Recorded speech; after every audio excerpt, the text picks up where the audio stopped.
È un no non negoziabile quello che il presidente del Veneto lancia diretto al governo. No alle trivellazioni che, dice, minaccerebbero di cancellarci la terra sotto i piedi. La posizione di Zaia si affianca totalmente a quella del turismo veneto, un settore che oggi si sente fortemente minacciato. La Croazia infatti avrebbe già dato il via al piano di trivellazioni. La caccia al petrolio, la lobby della trivella, dice Zaia, ci vedrà impegnati in una lotta senza quartiere in tutte le sedi. Prima a Roma, dove ci sono Renzi e il suo Sblocca Italia che, appunto, rischia di sbloccare pure la caccia all'oro liquido e al gas naturale.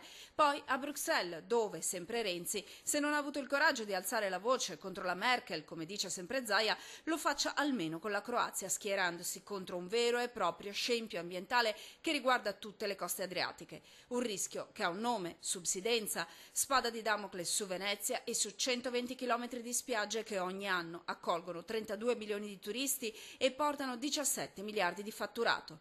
La prima scelta scellerata è stata quella di essere uno degli stati costituenti dell'Europa. Quando è entrata la Croazia, non aver messo i paletti alla Croazia: se vuoi entrare in Europa dici di no anche tu alle trivellazioni. Tutto il comparto del turismo, già messo in ginocchio dall'estate più piovosa che si ricordi a memoria d'uomo, è compatto nel no alla trivellazione. Mettere a rischio le nostre regioni costiere, che fruttano una ricca economia grazie all'attività turistica che non è esauribile, a fronte di una risorsa destinata ad avere una durata tutto sommato limitata.